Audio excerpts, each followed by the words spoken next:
Pernah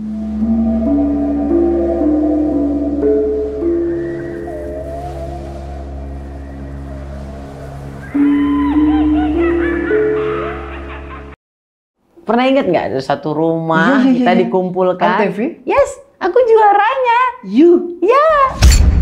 Assalamualaikum warahmatullahi wabarakatuh, halo Sobat Mistis. Selamat datang di channel YouTube Mbah Mijan.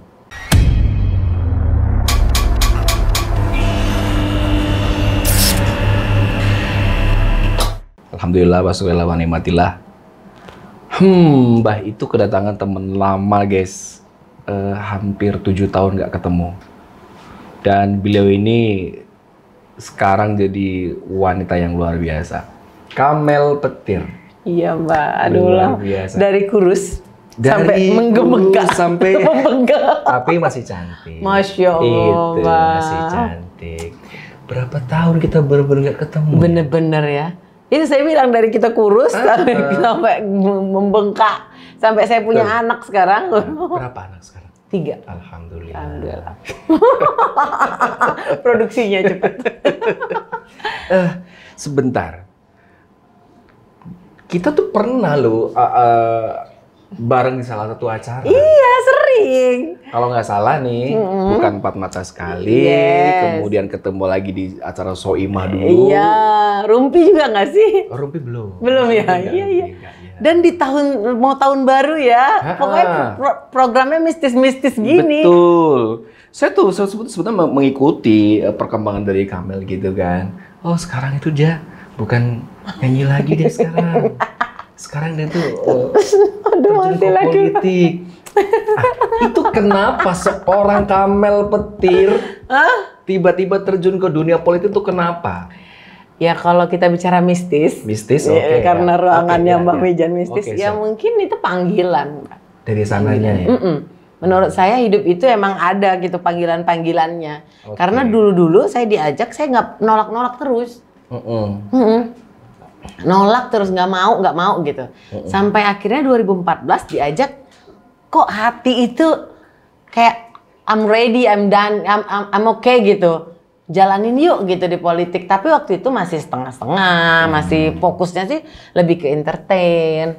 Setelah nyebur, kok kayaknya aku tuh ada deh fashionnya di sini. Menemukan rasa nyaman di sana. Yes, menemukan. Jadi insting langsung berkata bahwa ada kans untuk masuk ke dunia politik. Kayaknya alam tuh mendukung aku. Tapi kalau yang kita ngajak bicara pertama mistis, kali untuk terjun ke politik siapa? Yang ngajak pertama kali? otomatis kalau artis, Mbah, pasti diajak setiap 5 tahun sekali. Iya sih. Diajak, ditawarin duit untuk nyalek karena kita kan food gather. Betul. Ya kan? Dan kita harus sadari itu gitu. Nah, tapi belakangan-belakangan ini aku setiap ditawarin, misalnya kalaupun ditawarin di satu partai, aku nggak melihat dari uangnya, tapi lebih kepada aku nyaman di partainya. Kan keren berarti ya, karena artinya aku tuh udah merasa nyaman. Bukan karena hanya duit semata, nggak aku terima karena nggak aku terima malah yang ngasih duit.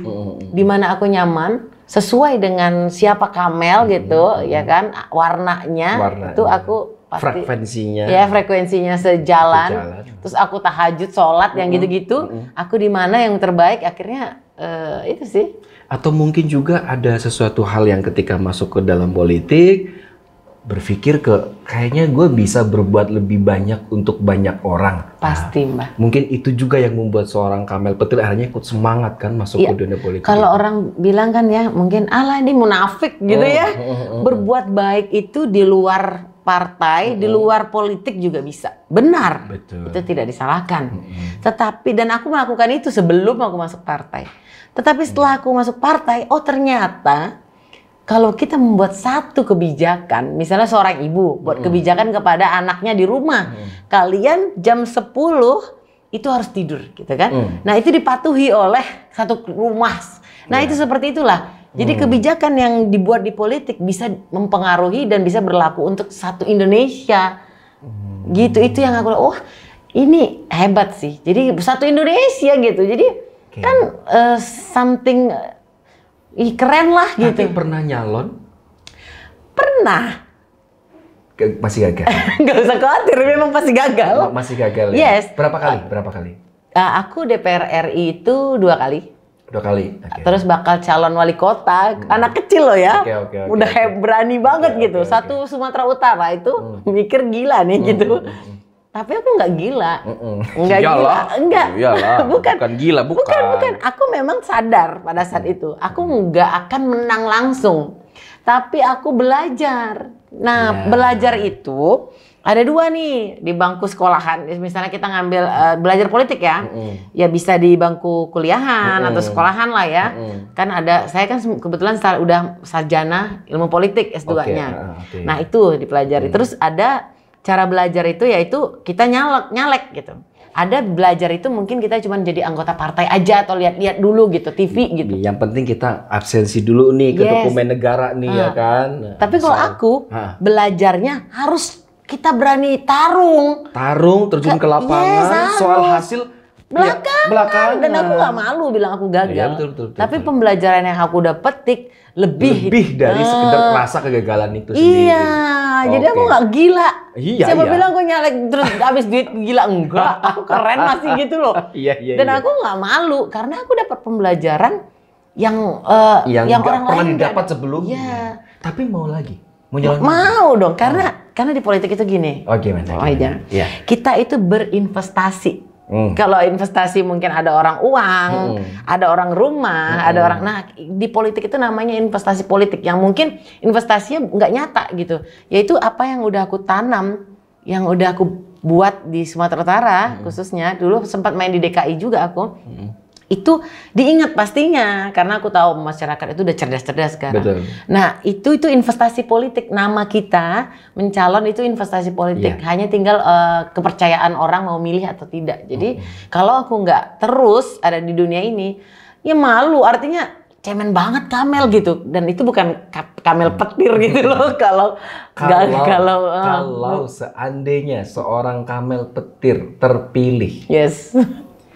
Punya visi misi yang paling inti itu apa? Yang jelas kalau aku ada di DPR RI aku pengennya ada di Komisi 10 yaitu membidangi yang jelas olahraga karena kan aku mantan atlet taekwondo. Ya kan aku pernah merasakan pahit getirnya di sana. Terus aku juga entertainer. Nah, itu ada di Komisi 10, komisi yang membidangi olahraga, pendidikan dan juga musik, entertainer semua. Nah, di situ aku pengen berbuat untuk untuk dunia itu ya. Untuk kemajuan atlet ke depannya, bagaimana entertainer ke depannya gitu. Itu perlu diteriakkan oleh yang memang mendalami. Jadi wakil rakyat. Iya, mendalami, mewakili yang memang kayak mewakili entertain. Jangan yang ada duduk di Komisi 10 bukan tupoksinya, bukan orang-orang yang memang orang-orang mengerti. yang paham dan mengerti tentang hal itu. Gimana dia bisa teriak, gimana dia bisa belain sesuatu. Iya betul. Kalau dia tuh nggak ngerasain. Nggak ngerti apa-apa juga. Sepakat nggak Mbah? Ya sepakat. Misalnya Mbah Mijan nanti di DPR RI, pastikan Mbah Mijan ingin memperjuangkan nih. Ya, punya visi misi sendiri nih. Nasib mistis-mistis kan. Nasib hantu-hantu di Indonesia. Enggak dong, Kak. Itu mungkin membidangi bidang Komisi 8 kalau nggak salah. Itu membidangi bidang agama atau apa gitu lah. Saya nggak paham lah. Pasti kan ada arah-arahnya ke sana ya kan. Siap. Oke. Sebetulnya seru, tapi ini biar jangan sampai dikira kita lagi kampanye ya. Jangan sampai netizen ngomong kita lagi kampanye. Enggak sih, kita balik lagi ke paling belakang. Oke. Kamel Petir itu sempat meledakkan lagu dan lagunya benar-benar booming. Yang Mbak inget nih ya, mungkin teman-teman juga masih inget nih. Gadis bukan perawan. Aku gadis tapi bukan perawan. Ke perawan itu kita nyata. Enggak, tapi apa? Ya itu. Itu tenar banget itu. Berapa lagu? Serius Mbak Mijan tahu? Iya. Masya Allah. Seneng aja dan itu sering terputar. Bahkan di Pantura itu kan yang udah diubah jadi koplo ya. Udah sering banyak dinyanyiin itu sebetulnya gitu. Berapa lagu yang sudah dinyanyikan oleh seorang Kamel Petir? Aduh banyak banget. Jadi aku tuh termasuk artis yang orang lagunya banyak di pasaran, dibajakan lah aku anggap lah. Dibajakan tuh tenar banget. Kamel Petir tuh, tapi namanya orangnya nggak tahu siapa orangnya yang mana. Iya. Karena aku waktu itu bukan artis settingan juga, nggak ngerti juga dunia TV, taunya dunia rekaman, dunia panggung, taunya emang dari panggung munculnya gitu. Jadi gadis bukan perawan, cuma kamu Cin, banyak banget ada nggak mau lagi. Cuma banyak kamu banget. Cin, nggak mau lagi. Nggak mau lagi, godain kita dong. Godain kita, udah pasti orang tahu sih sebenarnya karena dibajakan banyak banget. Ini lagu-lagu yang familiar banget di telinga. Tapi kok bisa ya si Seorang Kamel Petir nggak naik gitu loh? Karena Indonesia. Yes. Why? Indonesia itu akan terkenal pada saat gosip. Nah, saya terkenalnya itu karena gosip sama Vicky Prasetyo. Iya, Mbak Vicky pernah baca itu. Yes, kan ada gosip katanya Kamel Petir itu habis nengokin Vicky Prasetyo. Kamel Petir pacaran sama Vicky. Astagfirullahaladzim. Ya, jadi itulah Tuhan, nasib alam kan, Mbak Mijan. Bukan karena di Mbak Mijan aja. Saya memang percaya sih begitu-gitu tuh. Jadi alam itu yang takdirkan, udah nih Kamel harus terkenal ya memang karena Indonesia itu terkenalnya dengan gosip, ya akhirnya dipertemukan dengan Vicky gitu. Tapi bener jenguk ke kalau itu malah berikutnya itu. Jadi kita setelah gosip sama Vicky yang perempuan-perempuan yang akhirnya membuat Vicky Prasetyo tenar tuh kita nih kan. Kita nih orangnya. Sebenarnya kita ingin membantu perempuan-perempuan jangan kena gombalannya lagi. Malahnya namanya di Indonesia, malahnya dia lebih terkenal, tapi sih sekarang udah temenan gitu. Tapi maksudnya dulu sempet bener-bener pacaran? Teman enggak? Lah. Teman dekat lah ya. Oke. Jangan Iya, karena beberapa kali ya kan. Mbak ngebaca, Kamel Petir sama Vicky Prasetyo. Makanya itu seru juga ya. Seru juga ya. Di TV marah-marah ya itulah. Ya itu TV kan emang begitu.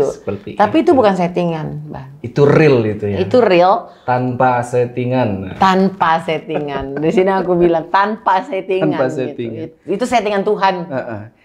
Memang ada suatu hal yang sangat mistis. Kenapa lagunya banyak didengar, sangat-sangat familiar, tapi penyanyinya nggak nongol.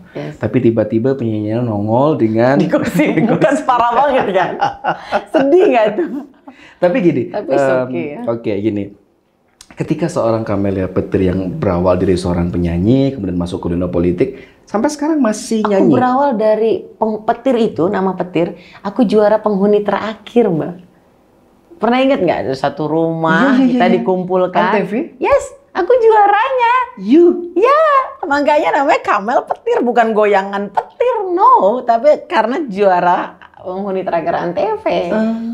Itu yang bawa aku di dunia entertain ini. Petir itu singkatan dari penghuni terakhir. Semua. Lah, ya Mbak baru tahu ini. Iya, semua orang-orang yang lulusan Petir, namanya Petir belakangnya. Tapi hanya berapa orang yang di dunia entertain akhirnya. Dari situ barulah terjun ke dunia musik. Yes. Nah, sekarang kan sudah masuk ke politik. Apakah masih nyanyi? Masih sering? Masih. Cuman karena orang taunya aku udah berpolitik, jadi banyak teman-teman. Jadi ngebantu teman-teman jatuhnya di dunia politik gitu kan. Kamel, bantu dong aku gitu. Ya enjoy sih. Jadi lebih banyak membantu jatuhnya. Bantu teman-teman untuk mereka jadi gitu,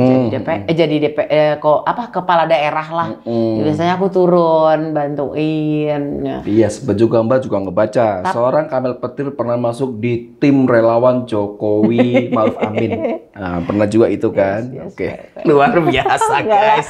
Tapi seru sih, seru. Tapi aku tetap buat lagu, Mbak. Iya, tetap walaupun aku mungkin juga. Iya, belajar harus. Jadi penyanyi, ini pesanku nih, penyanyi kalau nggak bisa nyiptain lagu itu nanti susah. Karena di luar negeri penyanyi harus bisa nyiptain lagu. Walaupun mungkin ciptaan lagu kita belum tenar, tapi kita udah harus mulai belajar. Karena di luar negeri penyanyi itu bisa nyiptain lagu loh. Karena ada satu kasus kayak misalnya Mbak, si Alam, begitu penciptanya nggak suka sama dia, selesai karirnya gitu. Iya, betul. Bener nggak? Betul. Karena dia nggak bisa nyiptain lagu. Bener juga itu. Harus bisa gitu, belajar. Kalau udah belajar pasti bisa. Ada puluhan lagu yang udah dibuat? Aku buat, lagu anakku sendiri aku buat judulnya Jago Makan.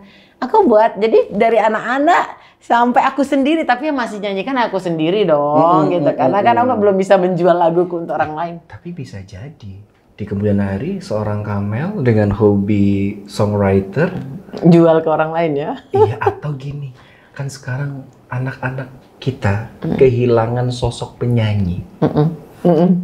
Generasi kita sekarang masih balita nyanyinya sudah lagu-lagu yang dewasa. Benar. Siapa tahu nanti dari obrolan ini kami langsung terbuka, oh kayaknya boleh nih gue bikin lagu anak-anak. Aku bikin udah, tapi buat anakku. Ya iya, nanti kan buat anak-anak yang lain Iya, maksudnya. siap. Tapi yang paling dipakai sekarang adalah aku membuat lagu untuk himpunan kerukunan tani. Aku udah buatin tuh. Terus kita, relawan kita. Jadi ada ormas kita, Kerapatan Indonesia Tanah Air.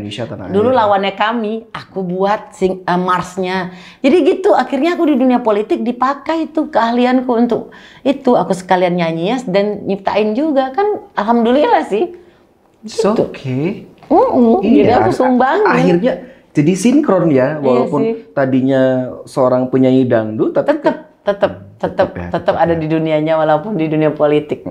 Tetap ya. Tetap. Tapi kalau ada orang sekarang misalnya pengen ngejob seorang Kamel Petir untuk nyanyi, masih diterima? Jadi ada pasti. Tapi pernah aku satu kejadian tuh ngejob di kafe enggak. Karena dulu ada yang minta, terus aku iseng aja jawabnya. Ku naikkan gitu berkali-kali lipat harga. Sebenarnya mau nolak segen, ya kan? Tapi akhirnya aku nolaknya secara halus ya gitu dengan menaikkan. Ya nggak mungkin ngomong di kafe sih gitu. Tapi kalau misalnya yang masih berbau ya ke masyarakat, aku nggak pernah ngasih budget sih. Lebih banyak nolong karena pintu rezekiku kebuka ternyata ya. Pas dunia entertain itu aku ternyata Tuhan tuh buka pintu rezeki dari mana-mana arah. Kita punya 4 arah, dan 2 arah lagi. Apa tuh Mbah? Kanan, kiri, depan, belakang, atas, dan bawah. Benar Mbah. Rezeki itu pasti bisa datang dari segala arah. Mana-mana, jadi nggak usah khawatir. Ya betul. Ngeri kali Tuhan itu ternyata. Ini ya ternyata kan memang justru lebih nyaman di politik sekarang kan. Iya ternyata rezeki itu dari mana-mana, nggak disangka-sangka dari usaha. Jadi akhirnya kita kayak bunglon gitu belajar gitu, lebih karena mungkin ditutup gitu kan. Karena pada saat gini orang entertain masuk ke dunia politik. Jadi pada saat kita mengibarkan satu bendera, bendera lain nggak memakai kita. Kamu kan udah di sana gitu. Jadi kayak ada semacam kepemilikan yang nggak bisa. Gitu ya. Jadi warna itu bener-bener nggak bisa banget kalau di politik ya. Jadi politik, kayak icon apa itu nggak jadi warna itu jadi warna kita jadinya. Di partai apa sih Kamel sekarang? Aku di Golkar. Golkar, oke, golongan karya partai legendaris Indonesia. Tempatnya orang belajar politik. Tempatnya orang belajar politik, betul sekali. Oke, ada harapan-harapan apa di masa mendatang ketika seorang Kamel Petir, misalnya jalan lagi dan ternyata gagal lagi. Iya. It's okay. Enggak. Karena sebetulnya bukan gagal lagi, bukan. Menang apa gagal? Kalau menang, apa hal yang paling ingin dicapai dari seorang Kamel Petir? Ya itu pastinya. Aku pengen ada di dalam itu. Aku bisa berbuat banyak. Walaupun untuk yang pasti aku mungkin teman-teman di DPR udah berbuat banyak. Aku salut sama mereka. Tapi aku pengen ada di dalamnya, ikut berkontribusi selama sisa hidupku. Aku kan nggak tahu nih kapan jadi. Jadi Mbah aku tuh karena mantan atlet taekwondo, jadi aku tuh biasa itu dilatih untuk sportif. Nah jadi kalau gagal itu biasa buat aku. Karena pilihan tuh gagal, menang dan gagal gitu. Jadi tetapi nggak jadi masalah gitu. Karena memang yang tadi Kamel bilang, kegagalan tuh bukan satu hal yang ini gitu loh. Yang buruk. Iya. Yang buruk. Kegagalan adalah kesuksesan yang tertunda. Kesuksesan yang tertunda. Betul. Sepakat ya Mbak. Iya, kalau gagal 2 kali ya sukses 2 kalinya masih tertunda. Nah, iya nggak masalah.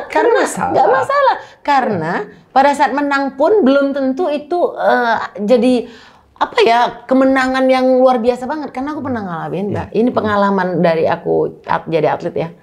Waktu itu. Jadi waktu aku menang untuk membawa nama Sumatera Utara dan aku dapat perunggu untuk prapon, itu waktu aku menang bukan aku terus jadi sumringah, jadi terlalu happy banget. Biasa aja. Star syndrome-nya gitu. Biasa aja. Oh gini ya menang. Udah. Oh gini ya menang. Jadi ternyata nikmatnya adalah prosesnya. Prosesnya, Ya. bukan di ending saat Bukan kemenangannya. diumumkan jadi seorang juara Ya. gitu ya. Nah, aku jadi berpikir bukan kemenangan aku jadi DPR RI itu adalah endingnya, happy-nya, bukan. Tapi proses aku menuju ke sana, gagal, enak banget gitu loh. Itu nikmatnya hidup. Tantangan yang membuat seorang Kamel Petir jadi hebat di mata orang tua dan keluarga. Ya, di mata orang lain Allahualam. Pokoknya belum kapok lah ya, maju lagi lah, nyalon lagi pokoknya. Nggak akan, dan di dunia entertain kan aku tetap juga, tetap aku berbuat gitu. Selagi aku masih dibutuhkan di dunia entertain, aku pasti berbuat gitu. Lagu-lagu yang aku ciptakan untuk Pak Jokowi, aku buat lagu loh buat Pak Jokowi. Saya juga bikin lagu buat Pak Jokowi, tapi nggak laku. Maksudnya nggak laku, nggak meledak. Iya, nggak dipromoin, cuma buat bikin lagu aja. Kan yang tadi kami bilang, mungkin masalah meledak itu urusan Tuhan. Aku juga sama. Ada banyak penyanyi yang tiba-tiba nongol setelah albumnya atau singlenya 5 atau 10 tahun yang lalu. Banyak dong gitu. Memang kalau untuk sampai ke boomnya itu urusannya di atas. Tapi kan proses kita membuatnya nikmat gitu. Nikmat. Pakai pikiran, apa yang mau ditulis ya, notasinya gimana ya. Itu yang nikmatnya sih menurut saya. Kalau orang-orang mungkin nikmatnya berbeda. Ada orang yang mungkin nikmatnya pas menang. Kalau saya pas proses. Makanya saya milih laki-laki, saya suka tuh berproses bersama. Kalau orang lain mungkin pengen, kan beda-beda. Iya. Beda-beda loh. Beda-beda. Banyak banget sesuatu hal yang baru yang saya dengar dari seorang Kamel Petir. Beda banget dibanding yang dulu. Masa sih? Mungkin dulu kan momen kita curhat cerita itu dikit. Iya, mungkin ya. Karena setelah Mbak Gali, banyak banget hal-hal yang baru yang saya dengar kan gitu. Termasuk Mbak kan dengar juga seorang Kamel Petir mewakili jadi duta seni budaya ASEAN di Kamboja, bener itu? Benar. Itu gimana ceritanya itu? Ya itulah, kalau kita ada di lingkungan politik, otomatis kayak begitu tuh gampang, ya kan? Jadi itu ada kebetulan Golkar itu nyari gitu. Jadi di Kamboja itu ada event. Jadi setiap perwakilan, jadi orang entertain, penyanyi lah mewakili negaranya. Jadi bawa lagu negaranya, terus nanti disajikan makanan di sana, dijadikan duta yang kebudayaan lah di sana ya. Jadi mereka yang ngangkat sendiri. Nah kebetulan partaiku nyuruh aku karena dia tahu aku orang entertain gitu, bisa nyanyi dangdut Indonesia kan gitu. Yaudah akhirnya kami di sana, aku bawa lagu dangdut, terus kemudian yang lain misalnya Malaysia bawa lagu Malaysia, bahasa Malaysia. Nah, aku ke sana nyanyi lagu dangdut, memperkenalkan lagu dangdut di sana. Kemudian makanan di sana didangkan, pas saya muncul, makanan Indonesia muncul gitu. Itu keren banget sih. Eventnya keren banget. Itu sesuatu hal yang nggak bisa dilupakan karena itu sama saja dengan mengharumkan nama Indonesia. Iya, ya memperkenalkan budaya di sana, lagu di sana, bahasa Indonesia, makanan Indonesia. Iya itu. Amazing. Kalau masih banyak lebih amazing. Orang-orang hebat di luar sana. Saya hanya segerintir perempuan kecil, menurut saya anak kecil yang bermimpi Indonesia keren ke depannya, kita maju ke depannya, itu aja sih, nggak terlalu gimana. Oke, ketemu sama Kamel Petir kayaknya paling asik yang ngobrolin politik akhirnya kan. Gimana menurut seorang Kamel Petir dunia politik dunia politik Indonesia saat sekarang? 2022 sudah akhir, ini udah panas nih Mbak. 2022 untuk ke 2024 ini udah mulai panas untuk di awal 2024. Contohnya aja Black Campaign. Black Campaign tetap main. Aku juga di Black Campaignin orang. Ya ngapain milih Kamel penyanyi itu, muncullah foto-fotoku yang seksi-seksi. Iya. Tapi Indonesia itu memang paling aneh loh. Memang paling hobi ketika ada sesuatu tuh yang dimunculkan adalah aib-aibnya. Itu paling hobi ngejual aib orang. Tapi memang di politik itu bukan hanya di Indonesia, emang di dunia seperti itu. Iya. Create-nya seperti itu. Black Campaign itu Black Campaign. Hoax-nya pun memang benar-benar didesain sedemikian rupa. Emang ada di mana-mana. Jadi ya udah kita happy aja. Ya nikmatin aja. Prosesnya emang seperti itu. Di dunia politik ya begini. Kalau nggak bisa, nggak mau. Iya, mentalnya harus baca. Terutama keluarga sih, yang harus kita informasikan terlebih dahulu. Karena yang menguatkan kita kan keluarga. Betul. Apabila ada apa-apa ya memang mereka harus terima. Ini dunia yang dijalanin gitu. Itu sih. Amazing. Karena boleh satu dunia ninggalkan kita, tapi keluarga jangan. Gue tuh nggak perlu banyak teman. Yang penting keluarga gue itu gitu kuat dan dukung gitu. Itu bener gak sih Mbak? Ya bener. Iya kan? Ya betul. Kan parah kalau dunia udah keluarga nggak bisa bukakan pintu. Nggak perlu dunia, nggak perlu suka kita itu satu dunia ini, satu Indonesia, nggak perlu. Cukup keluarga kita nerima kita, meluk kita, udah kelar hidup ini. Bener nggak Mbak? Bener. Catat itu. Catat itu ya. Oke. Sebelum Mbak Hairi, pesan-pesan apa dari seorang Kamel Petir untuk wanita Indonesia yang mau terjun ke politik? Oke. Nah, wanita Indonesia harus terjun ke politik. Kenapa? Karena sekarang memang 30% itu belum mencukupi. Karena siapa yang akan meneriakkan masalah perempuan kalau tidak perempuan itu sendiri yang kayak saya bilang Mbak. Nggak mungkin laki-laki, dia kan nggak paham perasaan kita, derita kita, ya kan? Ya kan kita itu banyak ya ibaratnya dianggap kaum lemah. Tapi sebenarnya kita kuat kalau kita berani bicara. Dan itu perlu berani bicara itu yang selalu saya bilangkan. Dan berani ada di dunia politik. Berani karena memang itu tadi. Wanita Indonesia. Ya, pesannya jangan takut. Jangan takut terjun ke politik. Ya.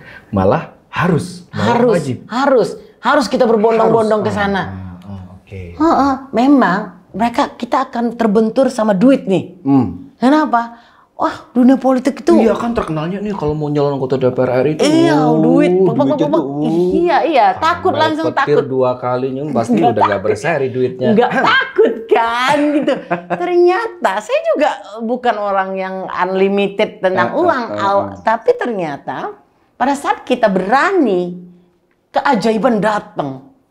Tuh, dahsyat nggak itu Mbak? Keajaiban datang. Saya alhamdulillah dapat pasangan yang mensupport. Itu bukan keajaiban namanya. Keajaiban lah. Waktu saya jadi di entertain nggak ada pasangan saya. Ya. Tapi begitu saya di dunia politik, mungkin karena nggak paham saya kalau di dunia entertain baiknya kita pun tetap aja. Nah seorang penyanyi dangdut ya, kalau yang lain nggak, tetap aja tuh dinilai seperti hidangan. Oh cantik, cantiknya aja yang dinilai. Tapi begitu kita masuk dunia politik, cerdasnya kita dinilai. Akhirnya pasangan gampang didapat. Apalagi sebelum saya married, saya bilang, dukung karir saya. Kalau nggak mau saya. Itu aja syarat saya.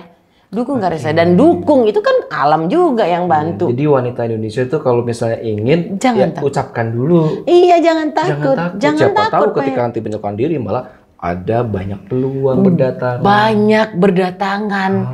Jadi nggak usah takut. Oh, di kantongku. Waduh, bahaya nih, kan ini miliaran. Benar. Ini cewek-cewek jomblo nih, ya kan? Masuk aja ke politik nanti biar dapat jodoh. Iya. Enggak, di mana aja sih. Di mana aja. Di mana aja. Terutama mungkin kita harus vokal, speak up dimanapun. Yes. Berani berbicara. Berani berbicara. Kekurangan kita adalah kita kurang berani speak up. Diem, mungkin karena kita Indonesia Timur kali ya Mbak ya. Jadi kita dituntut perempuan tuh harus diem, kalem, tidur, dapur, sumur, apalah gitu. Tapi sebetulnya sudah diajarkan oleh Raden Ajeng Kartini. Iya. Bahwa wanita itu boleh sejajar, punya penyetaraan. Boleh. Dan harus speak up. Gender. Dia kan berjuang di bidang pendidikan. Raden Ajeng Kartini kan. Dia bicara terus tentang bidangnya. Berjuang. Nah gitu juga kita. Begitu juga seorang Kamel nanti ke depan bakal seperti itu ya. Iya, aku pastilah. Makanya setiap hari Kartini aku selalu bilang, kita memperingati hari Kartini jangan kita berpakaian kebaya aja. Tapi dari dalamnya. Iya, tapi setiap hari Kartini itu yang harus betul menghadirkan ruh seorang Kartini ke dalam tubuh. Tiap hari harus kita memperingati hari Kartini, bukan pas tanggal kelahirannya saja. Tiap hari. Di rumah, dimanapun, tiap hari gitu. Karena di rumah beda aku. Tetap jadi seorang istri yang baik. Tetap. Kalau kita nggak baik, pasti udah diselesaikan ya sama laki-laki. Tetap, jadi kodratnya tetap. Karena dia memimpin di rumah, jadi kita ngikut. Tapi untuk urusan karir ya kita beda gitu. Maksudnya tetap kita harus punya impian dan jangan takut bermimpi. Punya impian Jangan dan takut jangan takut bermimpi. bermimpi. Karena sekali kita berani, pasti akan ada keajaiban. Sekali kita berani, Iya, pasti ada keajaiban. ada keajaiban. Guys, luar biasa ya. Mbak ulangi lagi. Ketika kita sekali berani, pasti ada keajaiban. Makasih banget. Sayang, waktunya. makasih banyak. Karena pastinya sibuk sekali tapi menyempatkan datang ke Mbak Mija. Iya, keren banget sih podcastnya. Sukses selalu, sehat selalu, dan jangan lupa cantik selalu. Ini lagi nggak cantik nih. Kalau di lapangan emang nggak cantik terus. Makasih Mbak. Sama-sama. Hapus resahmu, lawan takutmu. Salam Salam mistis. mistis. Assalamualaikum warahmatullahi wabarakatuh.